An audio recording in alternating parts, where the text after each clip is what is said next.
Welcome to the MFS Wellness Podcast, a hybrid structure encompassing health, fitness, self-improvement, and entertainment, where no topic is off limits and all opinions are graciously welcomed. Let's get on with the show! And now, here's the host of the show, Mike Sinopoli.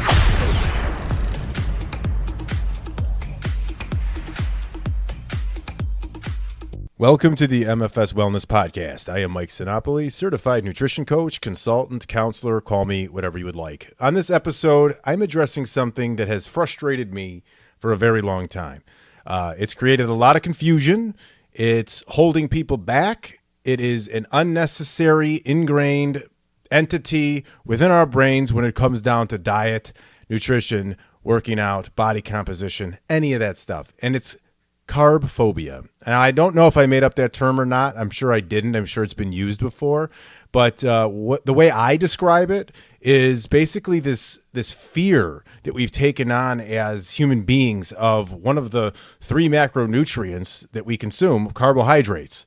It started back, believe it or not, into the 80s, I think. So when we did the fat-free deal, when we kind of went ahead and took out fat from our diet because people believed that was causing fat gain. That's one of those things that sound logical that really wasn't.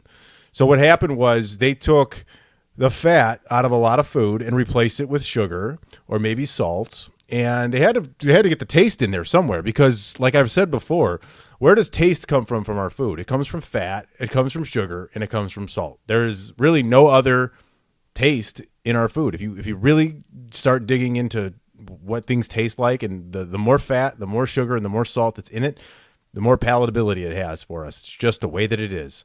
So they had to do something. So what happened was they started to introduce these processed foods that hit the shelves, and food corporations saw dollar signs because they are finding this food that's not satiating, and satiating is filling, basically. It doesn't fill you up. It has a long shelf life. So what are the two main dollar sign figures that can come up from that? Well, a long shelf life means they don't have to produce as much, and they can keep it on the shelf sitting there. It's not going to go bad. It's not going to be perishable. So they can sit on the shelf for a long time, years, even for most of it. And then as well, if you think about it, it's not filling. So you can eat a lot of it. So like take cereal, for instance, Fruity Pebbles or something like that. You can pretty much just keep eating that and not get super full off of cereal or anything that's heavily processed. Cookies, yeah, and a lot of it is sugar because when you get to dessert after a meal, you can go ahead and eat appetizers, then you have the entree, and then they bring the dessert menu over, and there's always that running joke, and I'm getting sick of it. The server comes back to your table, you're saving any room for dessert, and you grab your stomach, and you're like, I'm so full. Yeah, we'll take a look at the dessert menu. Why not? Why the fuck not? Let's look at it. And you don't want any food. You're full. Your pants don't fit right, and you're just stuffed from the large portions they already gave you at the restaurant. But hey, guess what? You got room for this sugar, right? That's exactly why the carbohydrate fear has come into play, because you can keep eating this shit, and when you nix it and take it out of your diet, carbs completely, you don't eat as much of this low satiety processed crap, and you lose weight by default because you replace it with higher protein and more fat. And that's just the way it kind of went. So once we realized that this low fat thing was garbage, and then it led to this through the 90s, all this processed shit coming out even more so than ever. So that led us into the early 2000s, where we started seeing the South Beach diet, the Atkins diet, keto, all this stuff, which is nothing more than just a carb restriction, a carbohydrate restriction. And we put that shit on because what we really need to do is restrict ourselves from the snack food and the crap. So the problem, though, is that it created this fear amongst people that carbohydrates upon consumption are causing fat gain. That is so far from the truth. It's not even close, not even a little close. It's literally the amount of calories. When you exceed your calorie maintenance level and you go over what your body can handle based on your age, your height, your weight, your activity level, when you exceed that through calories, that is where the fat gain comes. And the reason why the carbohydrates ended up being the culprit were because those were the ones that you were able to consistently eat. Now, let me tell you something. So just to give you an example, if you did eat that large meal, you ate a big meal of food, you're full. If I came over to you with a slice of chocolate cake and a plain grilled skinless chicken breast, which one are you going to do? Where are you going to go? The chicken breast probably make you want to throw up at that point because A, you're full, and obviously the taste difference is there. So think about that. That's what happens. So you don't eat the cake any longer and people start turning to other foods, maybe not as boring as a plain chicken breast, but then they start dropping. They drop the weight. They drop whatever it is, and then that's great. But the problem is, this is the adherence to that. It's the sustainability. People don't want to take carbs out of their life forever. It's very restrictive. It's very boring, and there are benefits to specific carbohydrates. So, like what I hear is like some examples, like the reason why this is so destructive, this low carb thing. Not only are the diets so restrictive because they completely eliminated a whole macronutrient, and we've learned now that if you are going to completely eliminate a macronutrient, it's a shitty diet, in my opinion, because we need fat and protein to live. We need protein for all other kinds of reasons, which I won't get into on this one. But carbohydrates, they have so many benefits, and I'll get into that later. But like some examples that are holding people back from becoming something better and improving their health, improving their image, their life, the way they feel, the way they move. It's just, here's some examples I've heard myself. So this is what some people have said to me, or I've seen said. I'm not going on a diet. I'm accepting this obese, overweight status because I like bread too much. Literally, think about that. Like, people are literally not going to do anything because they think the only way that they can lose the fat off their body is by eliminating all carbohydrates, including bread, pasta, chips, rice, everything, fruit. They think that. And it's okay. I'm not shaming these people. What I think the problem is that they've been just basically brainwashed by society and these mainstream diet ideas that just fucking suck, and they're so fake and weird, and they just they don't make sense. They make no sense, and they just are going to take weight off of you. So you buy a program, you buy some sort of idea of what you need to be doing, and it sucks, and you lose weight at first, you love it, you start telling your friends, they start doing it, everyone loses weight for 2 or 3 weeks, and then all of a sudden carbohydrates start coming back into play. They don't know how to moderate them, they don't know how to regulate them, and then they just go back to where they were. They don't learn anything. When you eliminate a macronutrient, you don't learn shit. You learn how to just restrict yourself from something that you like. That's it. And that doesn't go anywhere. I've heard people say that they are asking, should I eat fruit? I don't know. There's sugar and there's carbs in fruit. Should I eat this stuff? Yes, eat it. It's natural. It's good for you. It's delicious. It's great. It's like nature's candy, they call it, you know? And it's amazing if you kind of like adjust your taste buds, that if you go off of this processed garbage and there's these sugars and all this shit and you start eating more fruit, it's going to take some time, but you desaturate the taste buds and all of a sudden fruit is tasting a lot better than you think it is. And it's different. It's a different type of sugar. That added sugar hits different. It's more of a drug really than it is a food, in my opinion, based on what it does to your body and what it is. And another thing too is like, the people are also, even if they do implement some carbs, they're afraid to eat them late at night. They're like, oh, I know, carbs, they turn to fat when I go to sleep. No, they don't. Do you think carbohydrates are sitting in your body just waiting there to convert themselves into fat cells and just grow your waistline while you sleep? That's like a myth. That's nothing. It's garbage. So, and then I also hear the same thing. Like, I ask a client or a prospective client, what do you want to eat? What do you like to eat? He's like, this and this and this. They'll name some things. And then they'll say, oh, I like rice or potatoes, but I know they're carbs and they're bad. I was like, Jesus Christ, they're not bad. They're not. They're good for you. You just need to regulate this and regulate what you're doing. And that's it. But they're just so ingrained with thinking that it's bad. And just the whole thought process of thinking something is bad for you is it's poor in itself. It's a poor mindset because there's a lot of stuff it's not bad. Literally overeating too often, constantly, that's bad. That's what's going to add pounds. That's what's going to add fat mass, going to shoot your body fat percentage up. And if you're not aware of the calories you're taking in and the macronutrient percentages that you have with those, that's where the problem lies. And that's what I do for people, and we regulate that stuff. People are shocked when we sit there. I say, look, you're gonna eat carbs. This is the way it's going to be. because this carb thing needs to be dead. This carb phobia needs to go away. That's exactly what happens. They start feeling fuller, like I said, when they go on these things, and they'll stick with it for a while. But like, how long do you really want to be away from carbohydrates? And there's a lot of benefits of it, and there's also a lot of problems that can happen if you don't consume carbohydrates. So some benefits, to be honest, like foods high in carbohydrates are an important part of a diet. Carbohydrates provide the body with glucose, which is converted to energy. And to support bodily functions and physical activity, you really want to have carbohydrates. If you try to like deplete yourself of carbs, you're going to become like very weak and sluggish. So think about that. When you're trying to go for something like with muscle building is the best we can do for ourselves. It's one of the best things we can do. We need the energy to go ahead and do the work to build that. We also need the carbs in the food. When you go from a deficit to a bulk or a surplus, whatever you want to call it, because what has to happen for you to gain muscle on your body, you actually don't even touch protein any differently, really. Essentially, your protein count stays the same. What I do is just increase my carbohydrates, and not by a great amount, 200 to 500 over my maintenance. And I do that for anybody else that wants to be in a muscle building phase. So carbohydrates are essential for that.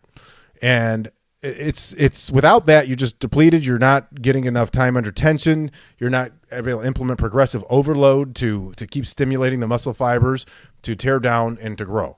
So a shortage of carbohydrates is going to drastically affect you in a negative way as far as body composition goes and energy. I pulled up this list here, and it's from eatingwell.com, and it's by Brearley Horton, a registered dietitian, reviewed by another dietitian, Jessica Ball.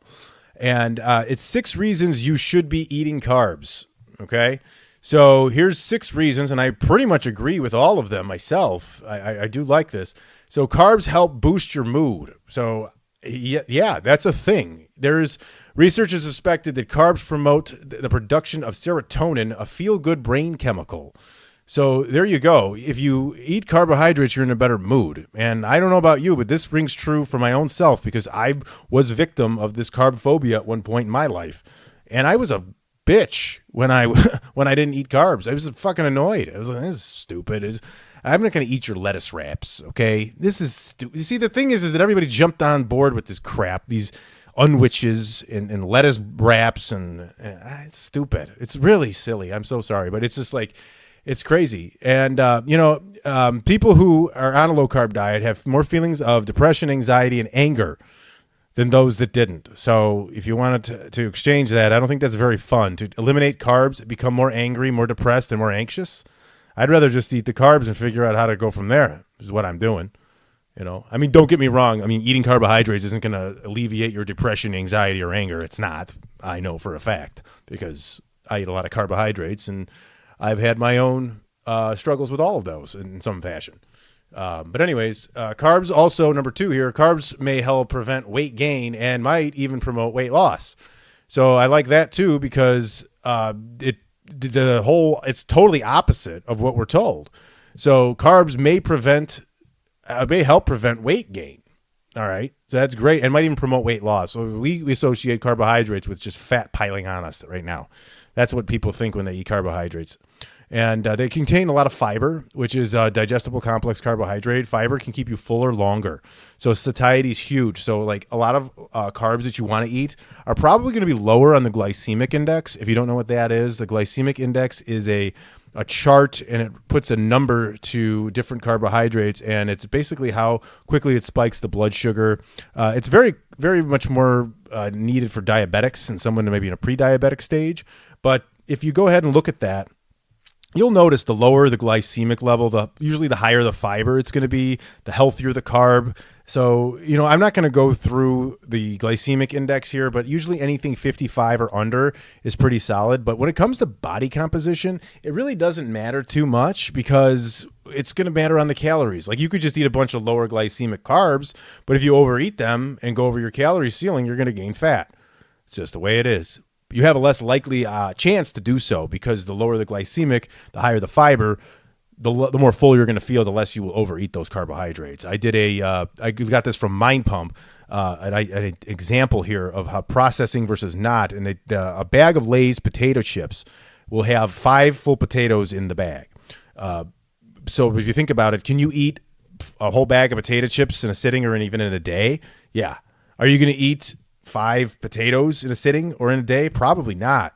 You're probably going to get pretty full quickly. So processing does that. It adds sodium. It adds a lot of fat with the oils. So I remember off the top of my head, calorically, I don't have the numbers right here, but I know that it added about 80 grams of fat to the entire bag. Like the potatoes are 0 fat, and it added 80 grams of fat into the bag. So it adds a lot of calories from that, because calories with fat, 9 calories per gram, protein and carbs are 4 calories per gram. So you can see that's the processed versus not processed, okay? Not to get too off on a tangent here. But another one, number 3 from this list from eatingwell.com, carbs promote heart health, okay? So research suggests that increasing your soluble fiber by 5 to 10 grams each day could result in a 5% drop in the bad cholesterol. So, there's the LDL and the HDL cholesterol levels.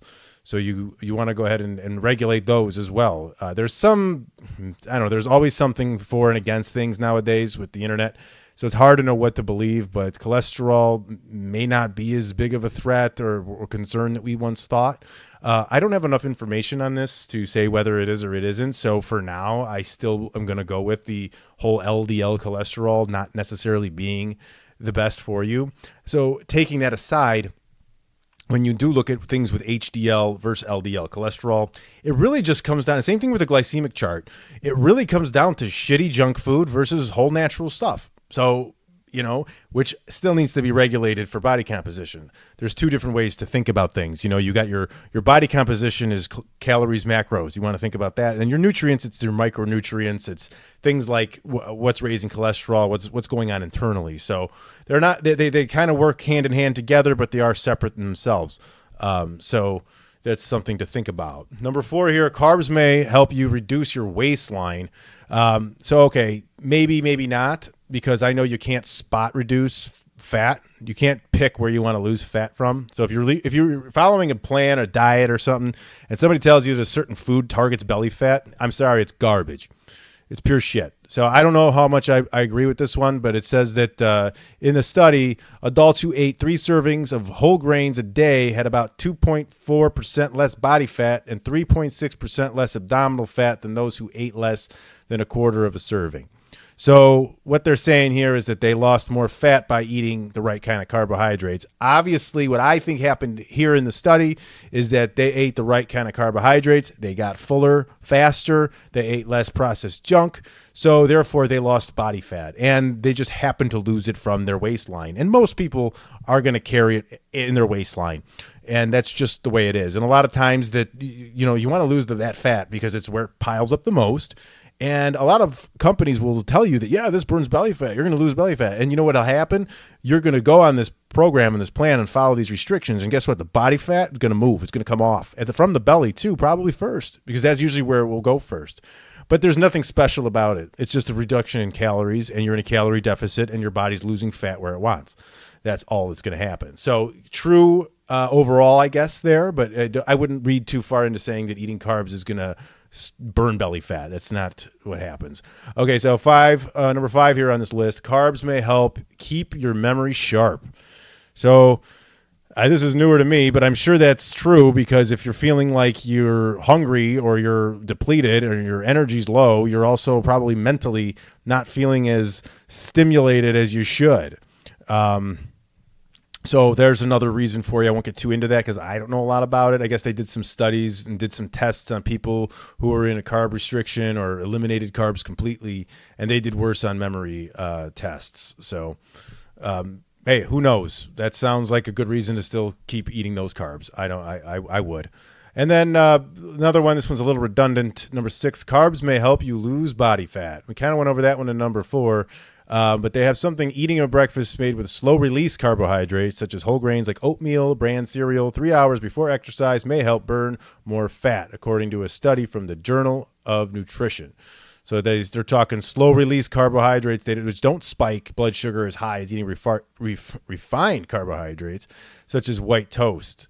So that is something that you can think about. So you want to look again at the glycemic index for that. Lower glycemic, slow release carbohydrates keep you fuller longer. Also, I do know that there is another study that's done and a theory that's out there that certain foods, and maybe this is what they're getting at here a little bit too, is that the body will need to use more energy to burn certain foods, which means it's burning calories. So it's going to take more work for your body to burn these. So therefore it's burning more calories.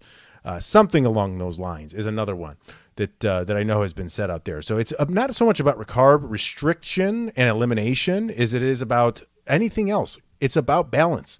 It's about understanding, what's going to work for you. And it's about putting in that work. I think the whole idea of just eliminating the macronutrient completely comes from simplicity and it's ease, and it's just you don't have to think as much, because when you have to regulate something, you have to think about it. You have to measure it. You have to know which ones you're eating, which one's got the best amount of fiber, so you hit the right amount for that. And there's a lot to think about. And it's based on who wants to put in the work. And that's why the people that are jumping into the low carb deal are having such a high failure rate and reverting back. So if you've done it, if you've been on the low carb thing, if you've done keto, if you've done this Atkins, South Beach, or paleo, I don't know, they're all the same to me. I don't care. They're all just a carbohydrate restriction or elimination. If you've done it many times, don't keep trying it. It's probably not going to stick. You've probably already, you're going to have to just commit to doing something with putting in a little more work. I think the only people that really need to restrict carbohydrates are anyone with a diabetic, blood sugar, or glucose condition that's diagnosed from a medical professional. I do know that really, if your life is on the line, you're a pre-diabetic, you're getting close to the type 2, or you already have it, you probably want to start figuring out how to regulate things and eat the right stuff and reverse that if you can. It's possible, especially the pre-diabetic stage. You can get out of that. I actually really enjoy if somebody has that. I can't help them and tell them that I'm not a diabetes educator, nor do I have the qualifications to tell them that I can. But I know that I can help them by just sticking to the glycemic index 55 and under, creating a meal plan for them so that they can eat carbohydrates in some fashion that aren't going to spike their blood sugar as much as the crap they've been eating. So it really is so simple when you think about it. It's just eliminate the shit. Just restrict the shit and the M&Ms, the popcorn, the chips, the Doritos, all this stuff. You just got to limit the fuck out of it. All these breads, not everything. I eat a lot of food out of a bowl because I can up my protein, up the volume, and then limit my carbohydrates. Because when you have like a bun or a wrap or some shit, your protein that you can fit into that meal is limited by the size of the bun or the wrap. And I don't like that because, and if some buns, if you look at like a ciabatta or a pretzel roll or something, those are 300-400 calories just for the bun. 60 grams of carbs are somewhere around that. Depends on the size of it, of course. But think about that. That's why I eat food out of a bowl, and people look at me like I have a dick growing out of my nose because I don't eat like them. You want to be doing shit at this point in life, the way that our diet is, you want to be doing shit that's different. You don't want to be doing what everyone's doing. You want to feel like you're different at this point. It's just true. I don't want to get a sandwich, fries, and a drink all the time because that's just the norm for the society. It's just a set rule that just came up somehow. However that is, it's just set standard. It's like, like nobody cares. I've told this story before. I'm not going to tell it again, but if I would eat differently, people would get their sandwich, their fries, their drink, or their sandwich, their chips, their drink, and they would have that, and I would have a bowl of food that I made and brought myself, and people would look at me like I'm an alien. And I'm just like, you guys are fucking brainwashed and wired. You're programmed by society. Now, I'm not saying there's some guy up in the sky with a control panel doing shit to people. I'm just saying that this is how things evolved, and they've just kind of never questioned anything, or they're too afraid to go against what the norm is, what societal norms are. That's just sort of what it is. It goes that deep too. Because if you look around you, I see obese people everywhere. I just went to an amusement park, Six Flags Great America. I went to Disney last year, and just using those as an example, because there was a lot of people there. There were so many obese, overweight people that I would see. This isn't shaming. This is just true. It just was true. Just I'm seeing it in kids. I did a thing at my kids' school, and I'm starting to see children with these bellies, these guts that are hanging over their pants. And, I'm not going to sit here and place any blame on anything, but it's something to be concerned about. I really believe that. And I think that we just get so consumed with these norms that we just go with it, and it's destructive. And it's almost like, eating right is like, I don't know, it's looked out like you're weird. It's like you're strange. And you know what? That's right. It feels strange. But anyone dangerously overweight like this or has an eating disorder and can't control themselves maybe around certain processed foods, like if you put a box of Oreos in the house, like I'll set up a meal plan for somebody and they could put 3 Oreos on there and have at night. But if you don't have the mental control or the physical control around the food in your house, you have to almost keep it out of your house. So like if I was to put Oreos on your plan, you can have 3 a day. Okay, we'll put that on there. And then, but if you're like, okay, I had my 3, but now I want more. I want another one. Then 4. Then the next day you have 4. You're like, all right, that didn't count. Yeah, it did. But then the next day it's 5. And then before you know it, you're just back at the store buying more Oreos, funding Oreo, Nabisco, whatever it is, and giving them more profit. That's the way they want it, because those foods become addicting. They become a problem. Nobody's addicted to plain chicken breast or boiled cod. Nobody's like, I can't stop eating fucking broccoli. Shit. Take the broccoli out of my house. I can't stop. Nobody's doing this. Nobody's sitting at their bedside with a raw cauliflower, eating it plain. No, they have a bag of M&Ms. They have little candies. They have shit food that just sits at the bedside. And they drink a large Coke with it. And it's just the drinking of the carbohydrates. You just stop drinking sugar. I tell you, if you have a thing where you're just going through Dunkin' or Starbucks or wherever it is, and you're consuming a lot of sugar through your drinks, there's a one start right there. There's something to limit for sure. And you don't have to get rid of it and stop. Just find something different that's not as destructive, and let your taste buds desaturate, like I said before, and give it some time. Give yourself some patience. But really, if you think about this, all in all, to kind of close this thing, we are blessed. We are fortunate, and we are privileged to be having to regulate our carbs and regulate our food. We have an abundance of food at our disposal. And I think at any point in the history of our existence as human beings, we literally never had to really do this, where we had to like just regulate our food because we're just getting too fat because we have too much of it. It's insane. Can you imagine bringing a time machine and like you go back in time, like I don't know how many centuries ago, and you pull this hunter-gatherer or caveman type guy who had to go out every night with a spear and try to kill a zebra to feed his family or some shit, and bring him here and I mean I know the reality of this. He would probably just lose his mind and we'd have to shoot him. But really, if you think about it, he'd be like, "What the fuck? You people are bitching that you got to go to the grocery store? You're complaining that the person from your Instacart forgot your Cheetos because you need those? Wow!" And you're putting a big negative rating on that person because they forgot your Cheeto bag because you couldn't go to the store and get up. Think about that. Like, I mean, I know it sounds like we just shouldn't sit back and shame ourselves and feel bad, because that's self-sabotage, and that's just, we're a product of our environment and what we grew up with. So, we can't feel too terrible about ourselves over this restriction, but we do have to respect ourselves, and we do have to realize that, we can't be gluttonous, or else, we have a higher risk of an early grave. We have a higher risk of disease and forget the death thing. I mean, just like comfort and like feeling well and moving and not being a prisoner in your own body. Can you imagine being overeating sugar and becoming a diabetic later in life and having your legs amputated, and all because you couldn't control your food? Like, man, that's not going to happen to me if I can control it. Nothing's guaranteed, as you know, but I believe that eating well, you give yourself an 80% edge, I think, on disease. I really do. And I think that's kind of standard, because the American Heart Association literally says within their page that, 80% of heart conditions are preventable through diet. And that's just what it is. And it's all different. It's the obesity factor is what is the problem. So if you could just get out of obesity at that stage, then out of the overweight and go from there, then you can clean it up from there and go nutrient based. Okay. So that's what I would recommend doing.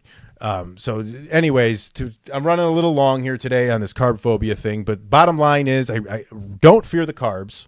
Stop fearing them. eat them, learn how to regulate them, contact me. I'm on social media, Instagram, Facebook, Twitter, LinkedIn, at MFS Wellness. You can also drop me an old school email, mike@mfswellness.com. So if you struggle with carbs, you struggle with regulating your food, there's no shame. I've been there. I have empathy towards this. I don't shame. I don't judge.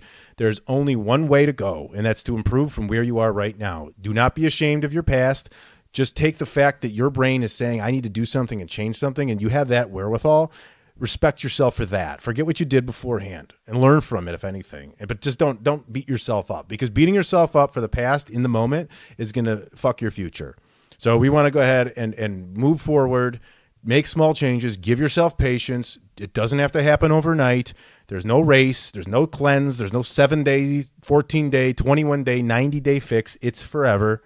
You're going to eat carbs forever. And I want everyone to eat carbs forever. I eat pasta every fucking night, and I love it. And I don't ever intend on stopping, provided I never get any type of diabetes. But I have it really regulated right now. So I feel good about that. I feel good about eating carbohydrates. I want to see this go away. I really want to see this. I want to talk to people and have them start realizing, and I think they are opening their eyes, that the carbohydrate thing is a fad. It's a shit diet. It's a restriction. So, like I said, you have my contact info. I'll drop it out in the show notes. I want to thank everyone who's been listening to my podcast. This is the first one here in June. Summer's coming up. Another thing too, don't give up on that summer body. Your summer body's your body forever. Make your summer body your winter body and all that. And just remember that you only get one of them. So that's it. I'm rambling. Thank you for listening, and we will talk to you on the next episode.